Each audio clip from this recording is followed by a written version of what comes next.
Então eu fiz o trabalho, fazendo uma tabela, né, mostrando o primeiro ano, o segundo ano, até o 30º ano, o que aconteceu.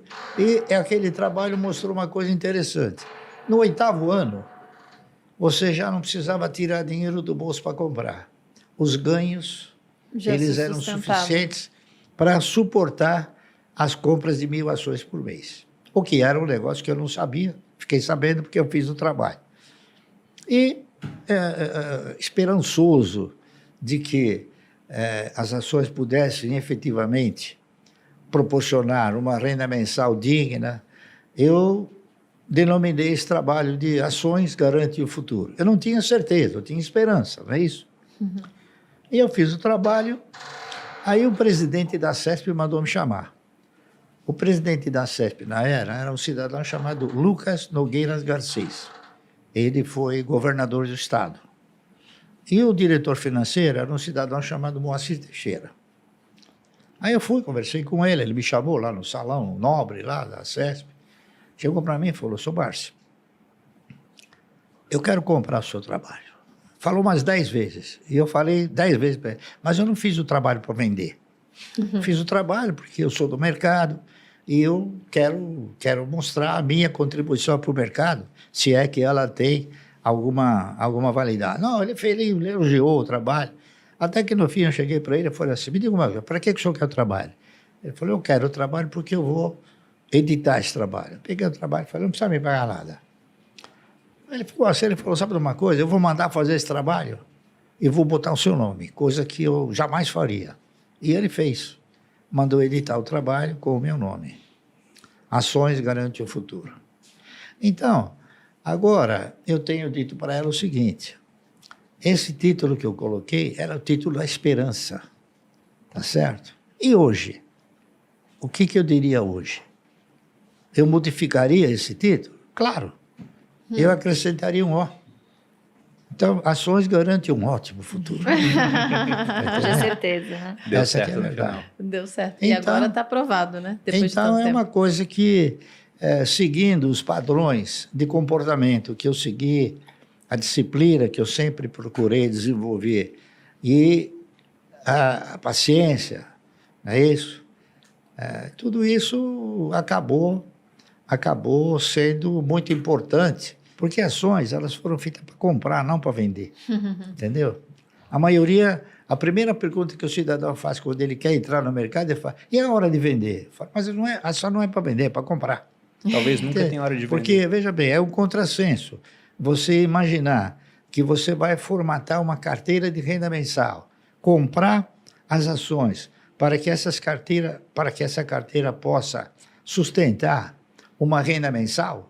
Se você quer uma renda mensal, por que você vai vender? Senão você elimina a possibilidade de uma renda mensal. Você está vendendo a vaca leiteira. Né? Você está querendo simplesmente viver da picanha, então e não do leite. Não, Então é isso aí. Então, isso aí não é nenhuma... Eu não sou nenhum sábio. Ao contrário, eu sou um estudioso, isso sim. E isso fez com que as coisas evoluíssem. Então, esse programa que eu criei, por incrível que possa parecer, no 8º ano eu já estava aposentado. Não com os valores de hoje, mas, claro, já acenava para uma que eu não precisava mais trabalhar. Para manter o estilo de vida que você tinha na época. Já estava suficiente. Que é o mesmo de hoje. Eu acho até uma curiosidade isso, porque você já é um investidor pessoa física da Bolsa, tem um patrimônio bilionário, ganhou, como você disse lá em 2021, 1 milhão em dividendos por dia, e isso vai sendo corrigido ao longo do tempo, vai ficar maior, até porque você pega esse dinheiro também, não é para simplesmente gastar, compra novas ações, vai montando a bola de neve, e até hoje tem um estilo de vida muito humilde. Você nunca aumentou demais o padrão de vida? Não, porque eu tenho um padrão ótimo para as minhas pretensões. Está entendendo? Discutir padrão de vida é um negócio interessante. Por exemplo, você tem aqueles que são escravos do ego, e são aqueles que controlam os egos, né? Eu controlo os egos, não sou escravo do ego. Então, aquele que é escravo do ego, ele por exemplo, ele compra fogos de 100 mil reais ele queima o dinheiro, eu não queimo. Está entendendo? Uma coisa que eu isso achei aí. até curiosa, você vinha para o escritório de metrô antes da Não, pandemia, eu né? vim muito tempo de metrô, porque era uma recomendação médica, tá entendendo? Para caminhar, era isso? Para caminhar, Ah. para andar, né? E a única maneira que você tem de andar é ir até o metrô, vir, você se misturar com o povo, né? Aham. É que aí ela começou a me produzir Ficou de uma famoso. forma muito Famoso. intensa e eu comecei a ficar com um problema. No metrô, a turma, seu Márcio, eu quero tirar uma fotografia. Então, aí eu precisei... A fama tem seus preços. É isso aí. Mas foi até um ponto interessante você citar essa questão do INSS, porque há pouco tempo o pessoal da Portfel, que é a consultoria que a gente tem de investimento lá dentro do Grupo Primo, eles fizeram um post justamente pegando essa comparação entre você investir o seu dinheiro durante o período de 40 anos ou pagar a previdência pública durante 40 anos.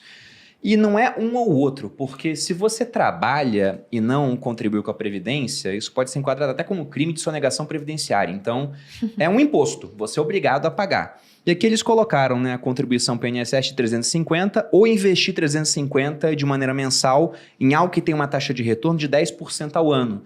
E tem muita ação pagando 10% de dividendos agora durante esse período. Ou mais, né? Ou até mais. O resultado no INSS é que você, após 40 anos, iria se aposentar ganhando 3 mil ao mês.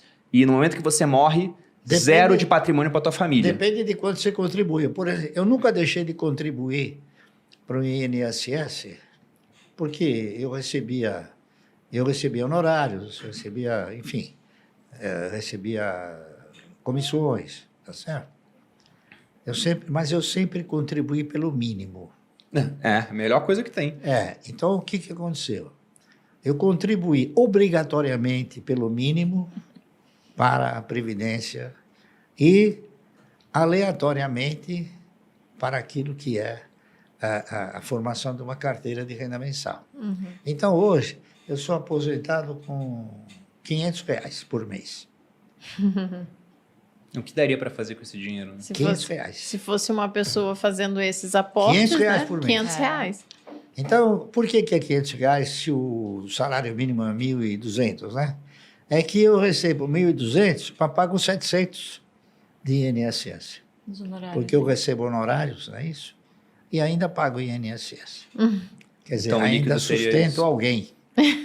Sustento a previdência de alguém. Não, e o que fica interessante nessa comparação que eles fizeram é que, olha, 350 por mês durante 40 anos você ganharia 3 mil pela Previdência. Mas no momento do falecimento, você tem zero de patrimônio acumulado. Então você não tem nada para deixar para sua família. Já investindo R$ 350 por mês ao longo dos 40 anos com 10% de retorno, você teria um patrimônio acumulado de 2 milhões. Nossa. Mas E aí depois isso te gera uma certa renda, depende de como vai estar investindo, você vive daquela renda e no momento do falecimento você consegue ainda passar um patrimônio para sua família. Enquanto no INSS o patrimônio que você teria construído fica para o Estado no final das contas. Não, mas acontece que esse cidadão que fez essas previsões aí de 10% ao ano, ele foi muito modesto.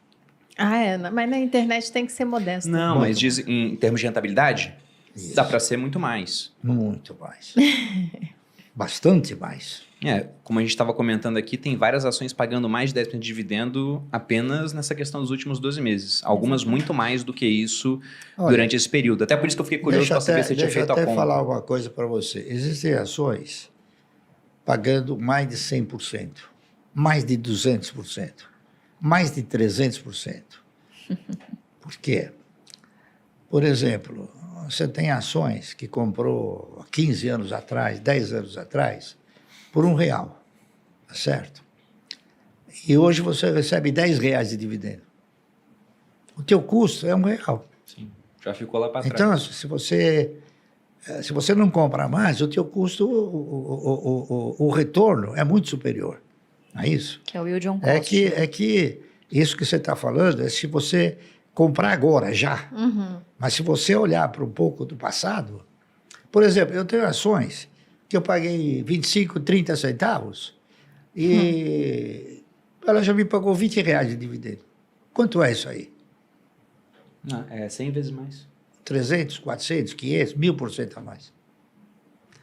Então, por isso é que o ganho obtido através de ações, ele é imprevisível. Se você for um investidor, depende do resultado da empresa, depende de uma série de fatores provenientes da empresa. E uma empresa que tem um histórico de ter um bom aproveitamento do seu parque fabril, tem um bom retorno, tá certo? Em termos de receita, gera riqueza, distribui essa riqueza, ela é uma empresa que vai sempre ter o quê? Uma condição sustentável para te devolver proventos.